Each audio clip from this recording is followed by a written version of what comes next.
نام خداوند بخشنده مهربان و درود و سلام به محمد صلی الله علیه و سلم و آل اصحابش. روز پیامبر صلی الله علیه و سلم غنب نموده و پس از چند دقیقه شاید و چند ثانیه تبسم کنان بیدار شدند و برای صحابه گفتند الان برای من یک سوره نازل شد که برای من در آن نیکی زیاد وعده شده است. اون سوره سوره کوثر است و قرائت کردند و گفتند بسم الله الرحمن الرحیم انا اعطیناک الکوثر فصل لربک وانحر ان شانئک هو الابتر. شما میدونید که کوثر چی است؟ صحابه گفتند الله و رسوله اعلم، خدا و رسولش دانا هست. پیامبر صلی الله علیه و سلم گفتند کوثر این نهری هست یا دریایی است که خداوند تعالی برای من وعده کرده است و اون نیکی زیاده هست و اون حوض هست که امت من روز قیامت وارد آن می شود. این روایت رو امام مسلم رحمت الله علیه کردن. این یک حدیث بود در فضیلت این سوره. سوره عجیب است. این سوره برای ما عهد مکی رو به تصویر می کشد.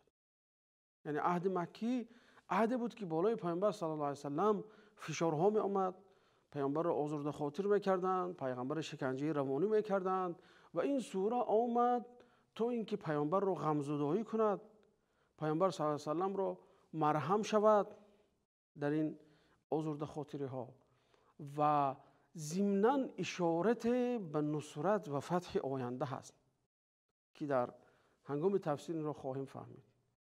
و از طرف دیگر تهدید شدید برای آنهایی است که با پیامبر صلی الله علیه و سلم دشمنی میکنند و پیامبر صلی الله علیه و سلم را آزرده خاطر میکنند.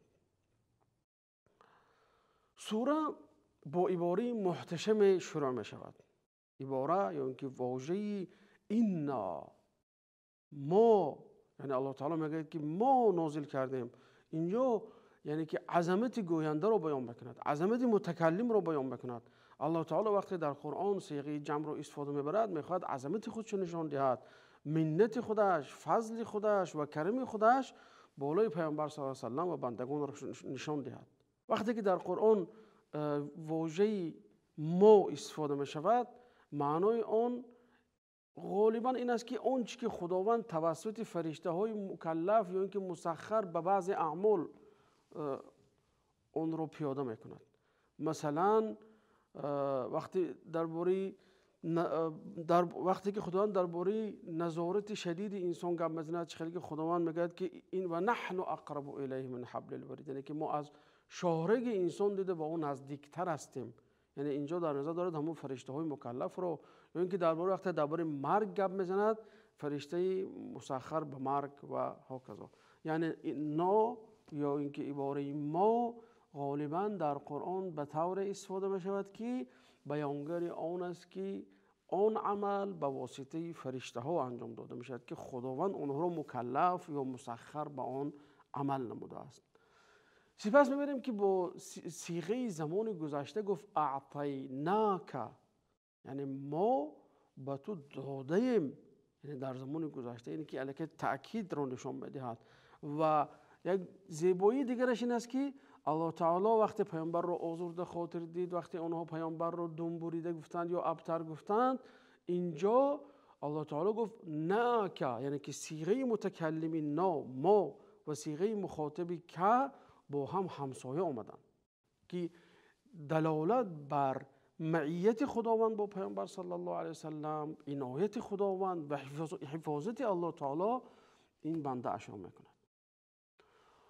آوردن که عقبة بن ابی معیط و ابو جهل و ابو لهب و یک توده از جنایتکاران قریش می نشستند و همیشه کارشون دسیسه بازی بود و همیشه کارشون مثل عنکبوت در اطراف پیامبر تار تنیدن بود تا اینکه مردم به پیامبر نزدیک شده نتوانند و در که مغز سری مردم مکه، در عقل مردم مکه رو میخواستن مصادره کنند تا اینکه به پیامبر نزدیکی نکنند.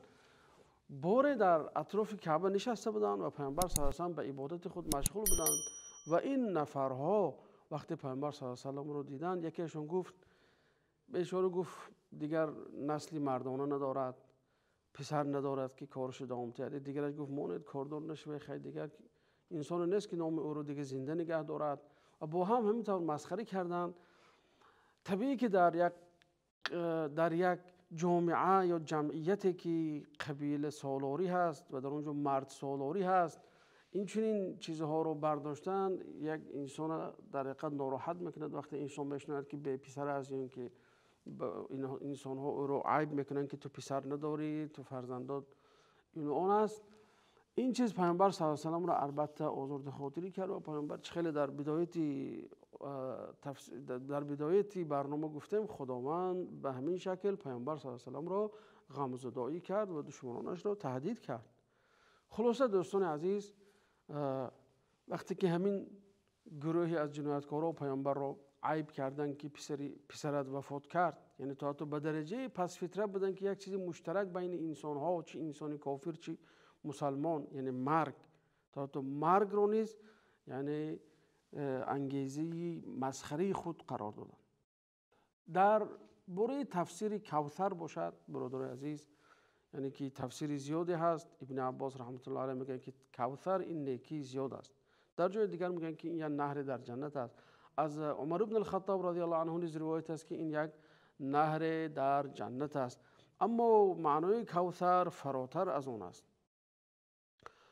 کوثر این میتوان گفت اون جسم زیبایی که خداوند برای پیامبر عطا کرده بود، چهره زیبایی که برای پیامبر صلی الله علیه و آله عطا کرده بود و گویش زیبایی که الله تعالی برای پیامبر صلی الله علیه و آله وعده کرده بود، شفاعت، مقام محمود، وسیله و هر نیکی که برای پیامبر صلی الله علیه و آله وعده کرده است، اون حتما ضمنی کوثر داخل می شود. حتی ذریت پیامبر، نسل پیامبر صلی الله علیه و آله که تا حال دوام دارد به واسطه دخترشان فاطمه رضی الله عنها، یعنی که امروز تمام عالم اسلامی و تمام عالم سرشار از اولاد و نسل پیامبر صلی الله علیه و آله است که اونها میفخرند و میبولند و شجره ها دارند که اثبات میکنه که اونها از نسل پیامبر صلی الله علیه و آله هستند. برعکس اونهایی که اونجا اون زمان اشراف حساب میشدن، صاحب منصب حساب میشدن و پیامبر تحقیر میکردند و میگفتن که تو دیگر نام و نشان نداری، دیگر فرزندی نداری که پس از تو نام تو رو زنده کند، در مجلس‌ها نام تو یاد شود. امروز از اونها نامی نیست. اگر حتی کسی از اولاد اونها هم باشد، امروز شرم میدارد که خودش رو من نبیره یا عبیره ابو جهل معرفی کند یا خودش رو عبیره ابو لهب یا عقبه بن معیط معرفی کند. این ابن عباس رضی الله عنه میگن که کوثری از کوثر هاست، یعنی این یک جزء از اون نیکی بسیاری که برای پیامبر صلی الله علیه و آله وعده شده است.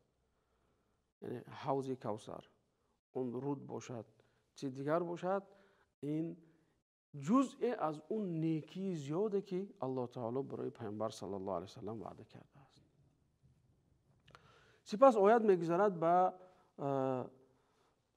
به تلقین پیامبر صلی الله علیه و آله به نماز و قربانی. میگه فصل لربک وانحر، یعنی که وقتی تو دانستی که خدای تو برای تو اینقدر نیکی های زیاد داده است، کوثر داده است، وحی داده است، قرآن داده است که قرآن و وحی نیز از جمله همون کوثر است، تو برای خدای خودت نماز گذار و برای خدای خودت قربانی کن.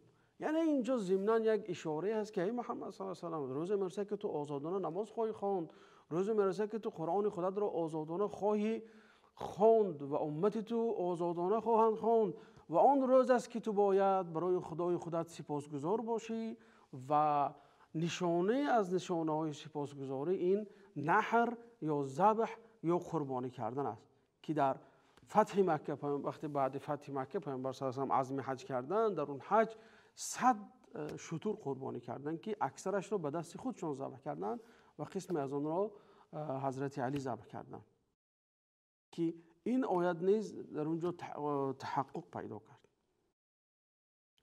و اخیراً آیت میگه که این شانئک هو الابتر، یعنی هر شخصی که تو را بدگویی میکند، هر شخصی که تو را آزرده خاطر میکند، دم بریده است.